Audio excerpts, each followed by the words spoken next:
fitrə zəkatı ilə bağlı indidən məlumatı verim.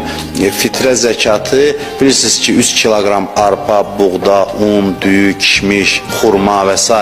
ərzaq növlərinin elə bil dəyəri qədər pulla da ayrıla bilər. Nə qədər eləyir? Bu arada bazarda özünüz də baxa bilərsiniz qiymətlərə. Buğdanın qiyməti, arpanın qiyməti, unun, düyünün, kişmişin və s. Bu ərzaqların qiyməti nə qədərdirsə o ilə hesablayın ailə üzvlərinin hər birinin adından.